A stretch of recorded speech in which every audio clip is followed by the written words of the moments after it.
Kanish Krana, founder partner of the firm KD Law Offices, holds a degree in law from the reputed Campus Law Center, Faculty of Law, Delhi, and also having qualified as a chartered accountant, possesses a rare combination of commercial and legal background. He is an expert of handling cases under corporate, civil, tax, and commercial laws. He is also a panel counsel for the North Delhi Municipal Corporation and the Union Public Service Commission, and a faculty in the Indirect Tax Committee of the Institute of Chartered Accountants of India. Thank you, Kawal ji. Yeah, thank you. Ma'am, next slide कर दीजिए. Good morning, everyone. My name is Kanish Rana, and I'm the founding partner of KD Law Offices. This is a law firm based in Delhi. मैंने अपनी journey start की थी as a chartered accountant.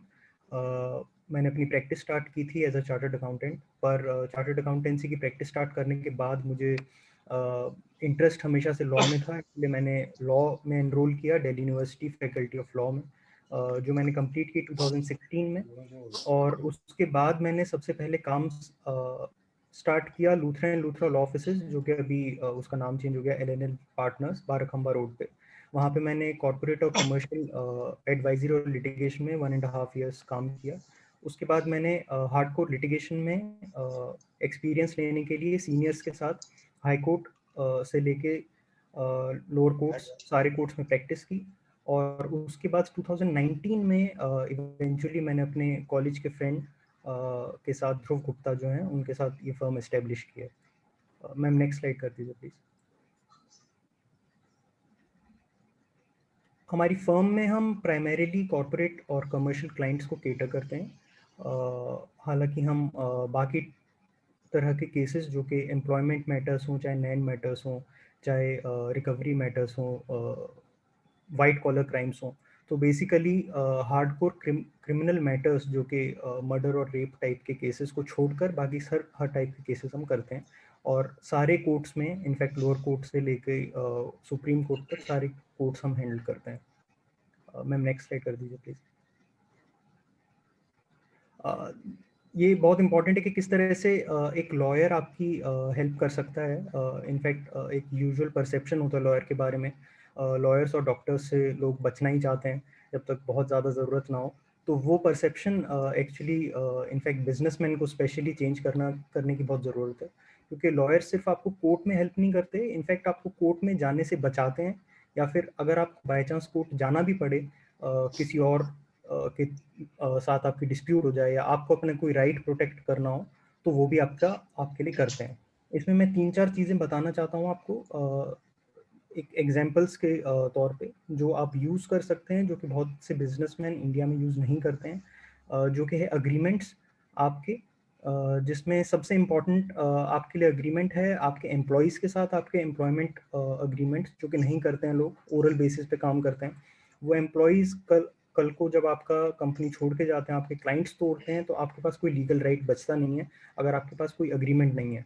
दूसरा एक बहुत important agreement है non disclosure agreement, जो कि आपकी कॉन्फिडेंशियल इंफॉर्मेशन को प्रोटेक्ट करता है आपके एम्प्लॉयज़ से, आपके जो भी वेंडर्स हैं, आपके सप्लायर्स हैं, जिसके साथ भी आप कॉन्ट्रैक्ट करते हैं.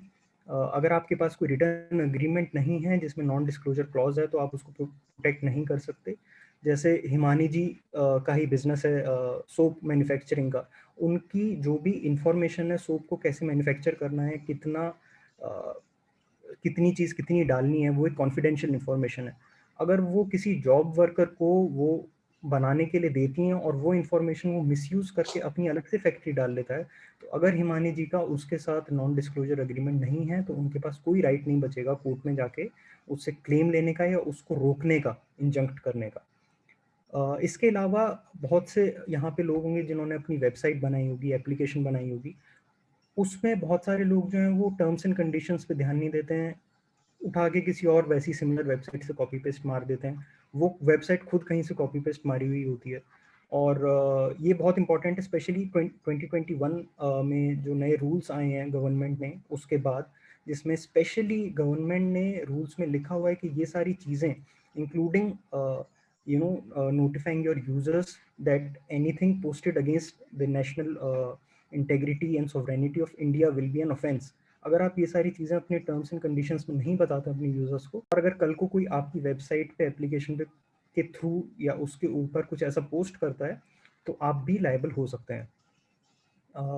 चौथा जो टाइप का अग्रीमेंट्स हैं वो नॉर्मली जो हम अपने बिजनेस वेंडर्स के साथ, अपने सप्लायर्स के साथ या अपने कस्टमर्स के साथ जो करते हैं, जिसको आप यूज़ कर सकते हैं अपनी बिजनेस रिकवरी करने के लिए, आप अपने डेट रिकवरी करने के लिए। अगर आपने उसमें क्लियर क्लॉजेस नहीं लिखे हैं तो आपको डेट रिकवरी में बहुत बड़ी दिक्कत आ सकती है।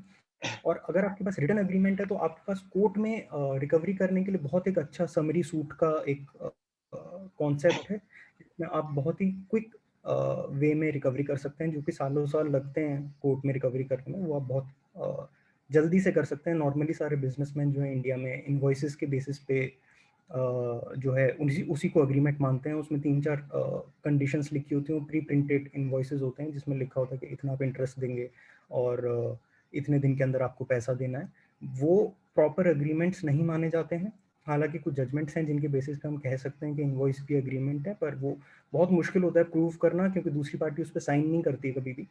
और ना ही उसमें, जैसे आप बाहर कहीं दूसरे स्टेट में सामान बेचते हैं तो उसके लिए भी प्रॉब्लम होती है बताना कि अगर कल को कोई डिस्प्यूट होती है तो कहाँ पे आप किस कोर्ट में आप वो फाइल करेंगे।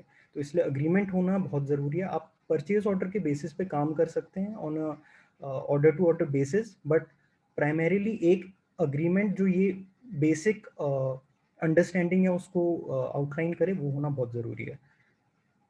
ये रही बात कोर्ट में ना जाने के लिए जो पहले से आपको प्रिवेंशन करने की ज़रूरत है। और अगर उसके बाद भी आपकी डिस्प्यूट हो जाती है तो उसमें आप या तो कोर्ट जा सकते हैं, या फिर अगर आपने अग्रीमेंट किया है तो उसमें आप आर्बिट्रेशन भी कर सकते हैं, जो कि आउट ऑफ कोर्ट एक प्रोसीजर है जिसमें आप कोर्ट में ना जाके और बाहर एक इंडिपेंडेंट पार्टी को अपॉइंट करके उनके थ्रू अपना डिस्प्यूट रिजॉल्व करवा सकते हैं। तो हम आर्बिट्रेशंस में भी आपकी मदद करते हैं, और कोर्ट में अगर इनफैक्ट आपको जाना ही पड़े तो उसमें तो बिल्कुल आपकी मदद करेंगे। मैम नेक्स्ट स्लाइड प्लीज कर दीजिए। This is our USP. हम टाइमली डिलीवरी, आपके जो भी आप हमें काम देंगे, चाहे वो कॉन्ट्रैक्ट ड्राफ्टिंग हो, चाहे वो आपकी फाइलिंग हो। बहुत बार ऐसा होता है कि एकदम लास्ट मिनट फाइलिंग करनी होती है कोर्ट में, तो जिस भी तरह से आपको मदद चाहिए होती है, चाहे वो लास्ट मिनट हेल्प ही क्यों ना हो, ये चाहे वो लीगल एडवाइस ही क्यों ना हो, वो हम आपकी करके देते हैं और एकदम ही कॉस्ट इफेक्टिव वे में। मैम नेक्स्ट स्लाइड प्लीज कर दीजिए। These are some of the success stories. ये मैंने अपनी पर्सनल डाली, of course my partner has his own cases. These are some of the cases that I have individually represented.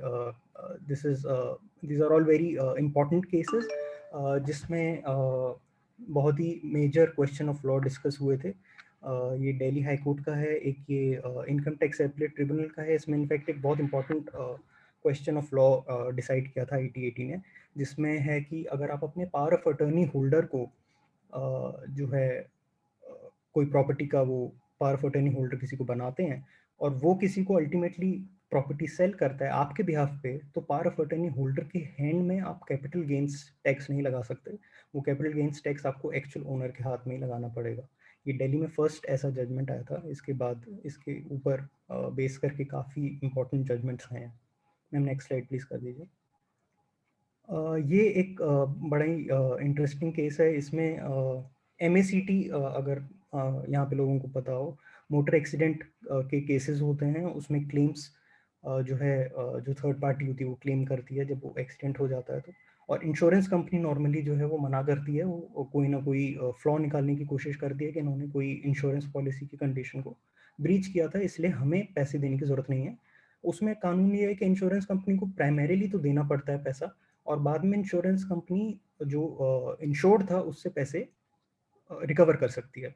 तो ये हमारा client था जो इंश्योर्ड था, इंश्योरेंस कंपनी ने पैसे दे दिए थे और फिर इनके अगेंस्ट जो है रिकवरी प्रोसीडिंग चालू की थी। इनके पास पैसे नहीं थे, ये अगले दिन जेल जाने वाले थे। SDM जो इनको बार बार परेशान कर रहे थे कई दिनों से, इनके घर पे भेज चुके थे पुलिस को। और फिर हमने रातों रात इनकी हाई कोर्ट में स्टे फाइल करके, MACT अपील फाइल करके उसमें स्टे ऑब्टेन किया था और इनको जेल जाने से बचाया था। मैम नेक्स्ट स्लाइड प्लीज कर दीजिए। ये NCLAT की एक बड़ी इंपॉर्टेंट जजमेंट है जिसमें एनसीएलटी ने ये डिसाइड किया था, हालांकि इसमें हम हार गए थे, बट अल्टीमेटली अब सुप्रीम कोर्ट ने इसको ओवरटर्न कर दिया है। इसमें एनसीएलटी ने ये बोला था कि अगर आप अपने बैलेंस शीट में किसी का डेट जो है वो रिकग्नाइज करते हैं, आप लिखते हैं कि जैसे मान लीजिए शरद जी अपनी बैलेंस शीट में लिखते हैं कि मुझे प्रवीण जी को 5 लाख रुपए देने हैं, तो वो माना जाएगा कि शरद जी ने अपनी लाइबिलिटी को एक्नॉलेज कर लिया है। एनसीएलटी ने इसमें उल्टा बोल दिया था, उन्होंने कहा था कि इसको नहीं मानेंगे, लाइबिलिटी एक्नॉलेज करी जाएगी। अब सुप्रीम कोर्ट ने फाइनली उसको बोला है कि नहीं, अगर आपने बैलेंस शीट में लिखा है कि हमें मेरे को इस आदमी को 5 लाख देने, तो माना जाएगा कि आप अपनी तरफ से मान रहे हो कि हाँ मेरे को इसको 5 लाख रुपए देने हैं, और उसको अलग से प्रूव करने की जरूरत नहीं पड़ेगी, आपको उसको लिख के देने की जरूरत नहीं कि हाँ मेरे को तुम्हें 5 लाख रुपए देने हैं। ये एक और हाईकोर्ट का जजमेंट है। ये इनफैक्ट मेरा एक और जो पैशन है एनवायरनमेंट की तरफ काम करने का, मैं उसके लिए भी लीगल उसमें भी मैं अपना उसको यूज़ करता हूँ, जो मेरी नॉलेज है। ये मैंने अभी रिसेंटली मॉडल टाउन में एमसीडी के एम्प्लॉयज़ ने, नॉर्थ एमसीडी के एम्प्लॉयज़ ने जो है स्ट्राइक किया था, और उन्होंने कूड़ा डंप करना स्टार्ट किया था मॉडल टाउन में। वो पूरा ट्रक लोड लेके आते थे कूड़े का और ओपन स्ट्रीट्स पे डाल देते थे कूड़े को। उसको मैंने पीआईएल फाइल करके बहुत हमने कोशिश की, एसडीएम वगैरह को, डीएम को, सबको लेटर्स लिखे, पर कुछ हुआ नहीं है एमएलएज को।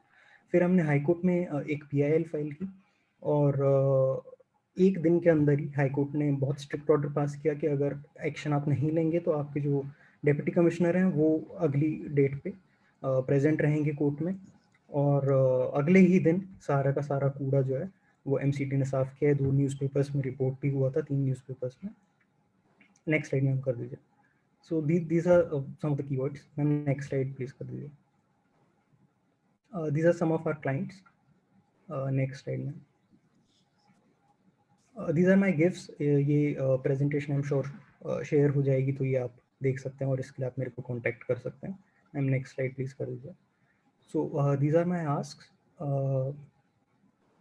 प्राइमरीली जो स्पेसिफिक आस्क हैं, उसके अलावा इंश्योरेंस कंपनीज जो हैं वो एमएससीटी केसेस के लिए ऑफ कोर्स लॉयर्स को ढूंढती रहती हैं, तो अगर वहाँ पे आपका कोई कांटेक्ट है या फिर किसी पीएससी के लीगल डिपार्टमेंट में, they have their panels in high court and supreme court. Chartered accountants यहाँ पे हैं, मैं उनके साथ R2Bs कर चुका हूँ, और भी अगर आपकी नॉलेज में कोई चार्टर्ड अकाउंटेंट्स है, क्योंकि उनको बहुत ज़रूरत पड़ती रहती है अपने क्लाइंट्स की लीगल रिक्वायरमेंट के लिए।